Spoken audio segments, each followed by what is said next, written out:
Hello, Cooper. Tonight I am going to read Chapter 1 called A Train of Thoughts. In the land of stories, the Enchantress returns. The subtle jerks of the train rocked Alex Bailey awake. She looked at the empty seats around her while she remembered where she was. A long sigh came out of the 13-year-old girl, and she neatly fixed a strand of strawberry blonde hair that had escaped her headband. Not again, she whispered to herself.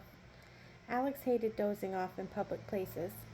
She was a very smart and serious young woman and never wanted to give the wrong impression. Luckily for her, she was one of the very few people on the 5 o'clock train back into town, so her secret was safe.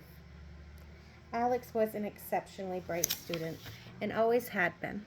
In fact, she was so advanced that she was part of an honors program that allowed her to take an additional class at the community college in the next town. Since she was too young to drive and her mother worked the majority of the day at a children's hospital, every Thursday after school Alex would ride her bike to the train station and travel the short distance into town for her classes. It was a questionable trip for a young girl to make by herself, and her mother had reservations at first, but she knew Alex could handle it. This short journey was nothing compared to the things Alex had handled in the past. Alex loved being a part of the honors program. For the first time, she was able to learn about art and history and other languages in an environment where everyone wanted to be there. When a professor asked questions, Alex was one of many people to raise her hand with the answer. Another perk of the train ride was the downtime Alex got to herself. She would gaze out the window and let her thoughts wander while the train traveled. It was the most relaxing part of her day, and many times she'd find herself drifting off to sleep, but only on a rare occasion like today would she accidentally drift off completely. Normally, she would wake feeling embarrassed, but this time Alex's embarrassment was laced with annoyance. She had just been having a disheartening dream, a dream she had had many times in the last year. She dreamed she was running barefoot in a beautiful forest with her twin brother Connor. "I'll race you to the cottage," Connor said with a huge smile. He shared his sister's looks, but thanks to a recent growth spurt, was now a few inches taller than her. "You're on," Alex said with a laugh, and the race began.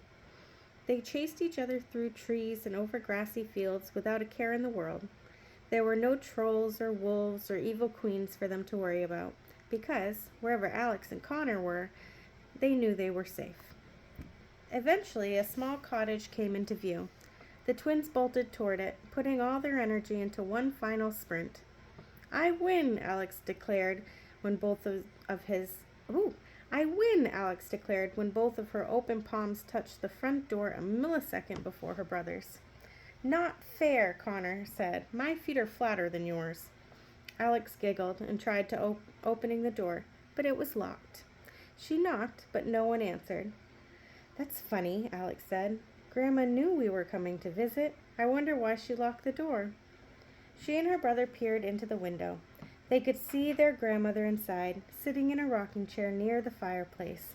She seemed sad and slowly rocked back and forth.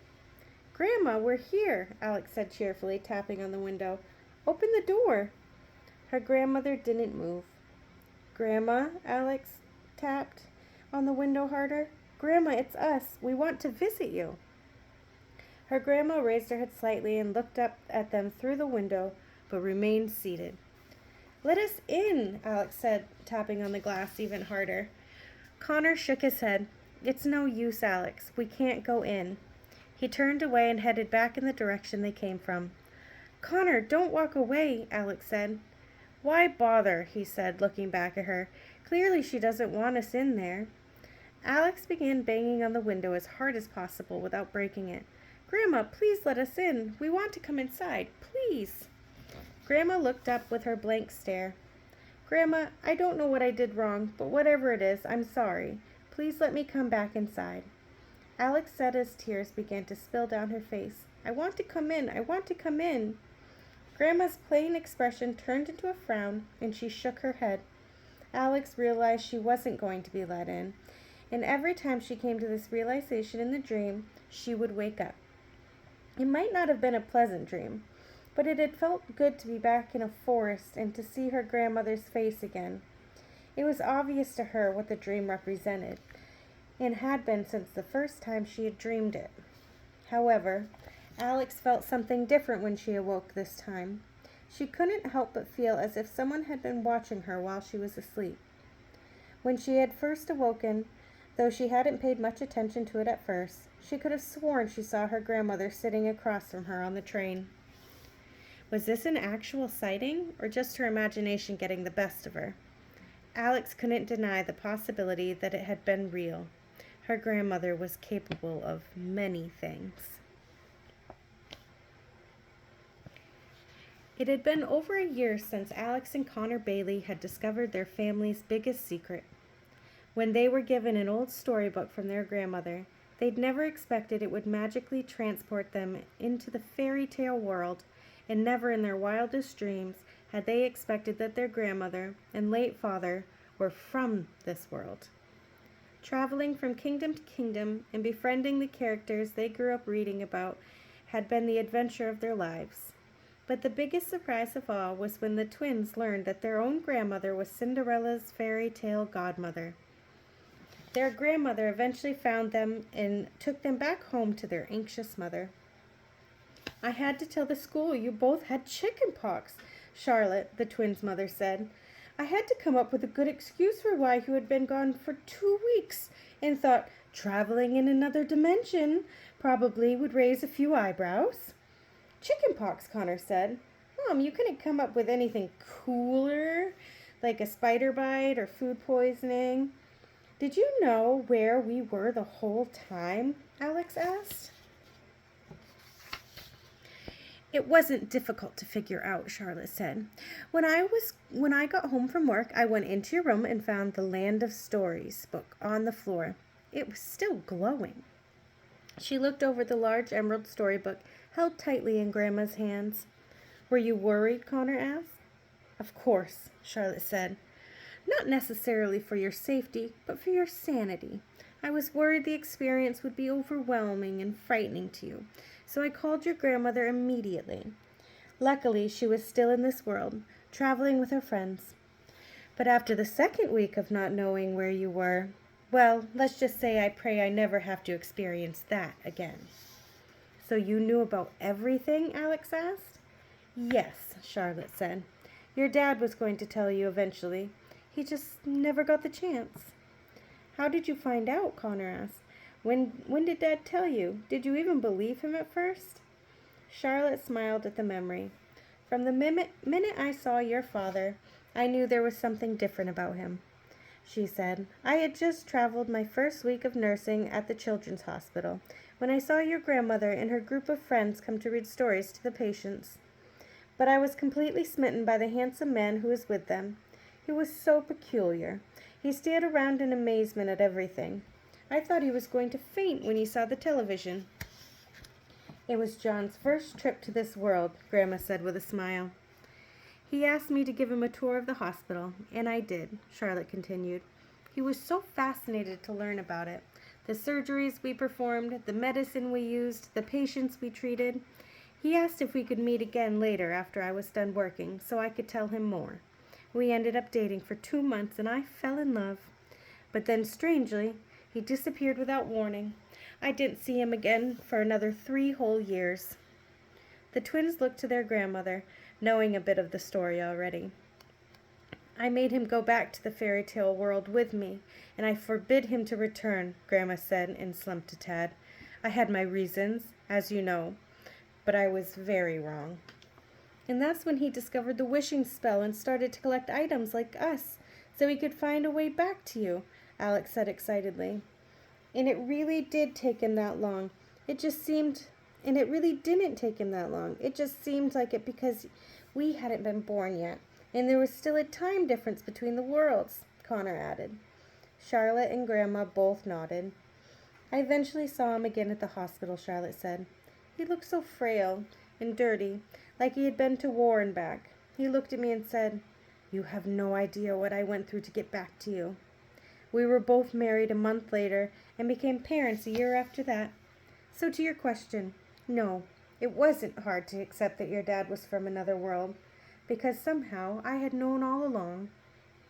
Alex reached into her bag and pulled out the journal their father had kept while he was collecting the wishing items.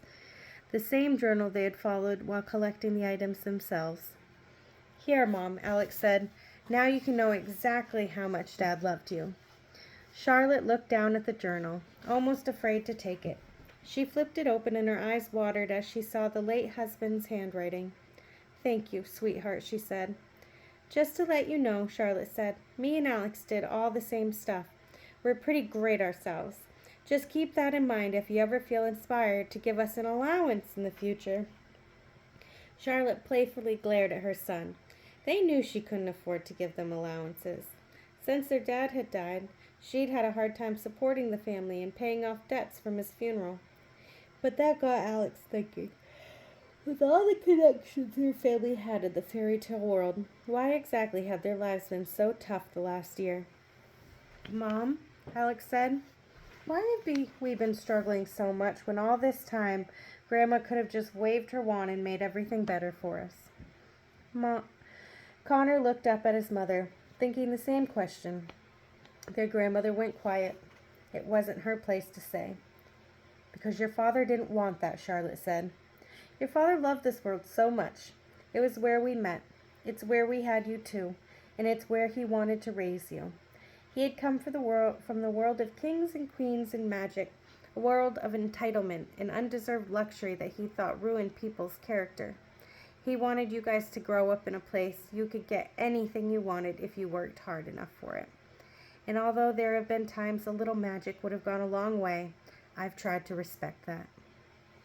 Alex and Connor looked at each other. Maybe their dad was right. Could they have managed what they had done in the last weeks if they hadn't been raised that way? Could they have collected all the wishing spell items or stood up to the evil queen if he hadn't taught them how to believe in themselves? So what happens now? Connor asked. What do you mean, Connor? Grandma said. Well, clearly our lives are going to be totally different now, right?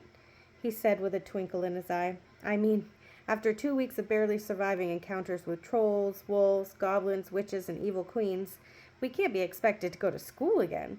We're too mentally distraught, right, Alex? Charlotte and Grandma looked at each other and burst out laughing. So I'm guessing that means we still have to go to school? Connor asked. The twinkle in his eye faded away. Nice try, Charlotte said. Every family has its issues, but that doesn't mean you get to drop out of school because of it. Thank goodness, Alex said with a sigh. I was afraid he was on to something for a minute. Grandma looked up at the clock. It's almost sunrise, she said. We've been talking all night. I better get going now. When will we see you again? Alex said. When can we go back to the land of stories? Alex had wanted to ask that question since the moment they left. Grandma looked down at her feet and thought for a moment before responding. You've had an awfully big adventure, even by grown-up standards, Grandma said. Right now you need to focus on being 12-year-olds in this world. Be kids while you still can. Children. But I'll take you back one day. I promise. It wasn't the answer she wanted, but Alex nodded. There was one more question she had been meaning to ask all night. Will you ever teach us magic, Grandma? Alex said with wide eyes. I mean, since Connor and I are part fairy, it'd be nice to know a thing or two. I completely forgot about that, Connor said, slapping an open palm to his forehead. Please leave me out of this. I don't want to be a fairy. Can't stress that enough. Grandma went silent. She looked to Charlotte, who only shrugged. When the time is right, sweetheart, I would love more than anything to help you learn magic. But right now, the Fairy Council and I are working some things out. Things that are pretty time-consuming, but that you don't need to worry yourselves about. As soon as we move past it, I would love to teach you magic. Grandma hugged her children and kissed the tops of their heads. I think it might be best if I take this with me, Grandma said, referring to the Land of Stories book. We don't want this story repeating itself. She leaned towards the door, but just as she reached for the doorknob, she stopped and looked back at them. I forgot. I didn't drive here, Grandma said with a smirk. Looks like I'll have to leave the old-fashioned fairy way. Goodbye, children. I love you with all my heart.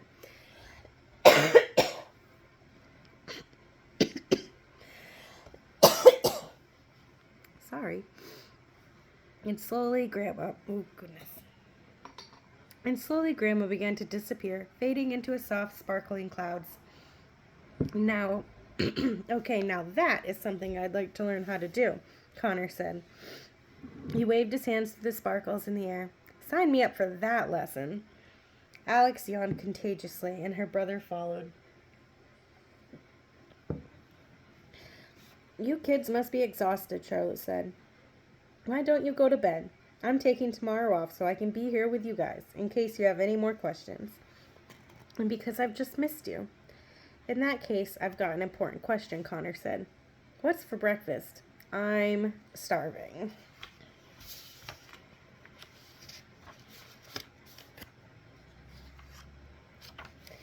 Alex's train finally reached her station. She retrieved her bike from the bike rack and pedaled home, still thinking about her grandmother. Alex had expected to live a dual worldly life after discovering the fairy tale world.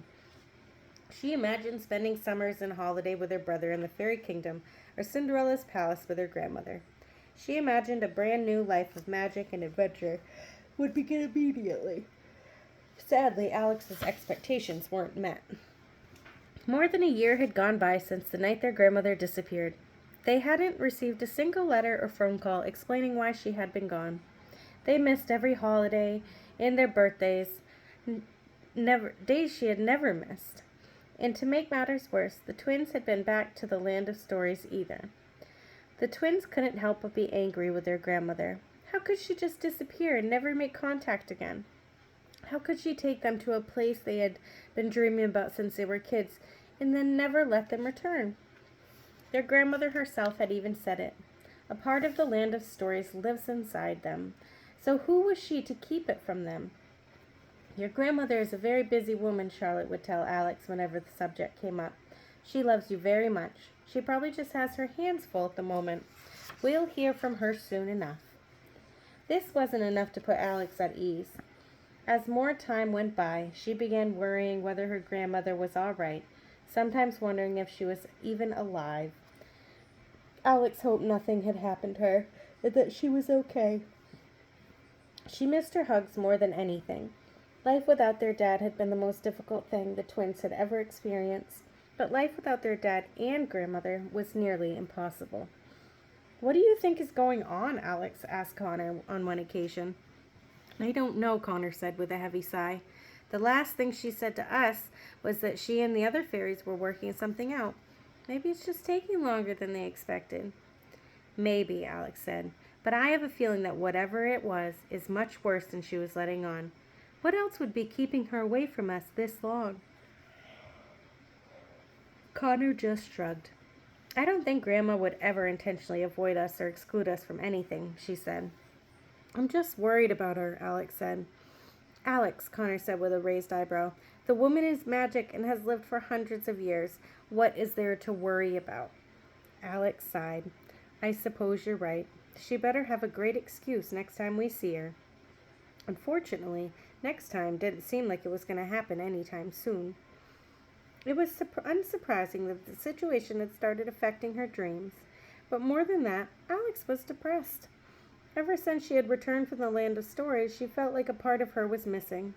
The magical dimension had filled the emptiness she had felt after losing her dad, and the emptiness grew every day she couldn't go back. The weekly trips to the college were always a major trigger for this feeling. College was a place that represented the future, and even though Alex was years away from actually going to college, she didn't like planning any future that didn't involve the land of stories. How could she live a normal life when she had proof that she was not normal? Alex fantasized about moving to the land of stories one day. Could her grandmother teach her enough magic for Alex to become an official fairy? Could Alex become a member of the Fairy Council, or, better yet, the Happily Ever After Assembly? Alex tried doing magic on her own, but it never worked. The only thing she had done had done something magical was when she was accidentally set off her grandmother's storybook that transported her and Connor to the land of stories. But since it was her grandmother's book, she wondered if she was capable of doing anything alone.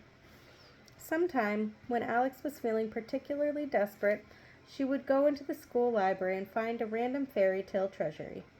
She would hold it against her chest and think of how much she wanted to see the fairy tale world, just like she did the night of her 12th birthday. But it never did anything but attract unwanted attention from the other students. "Why is she hugging a book?" a popular girl said to a snooty pack one day.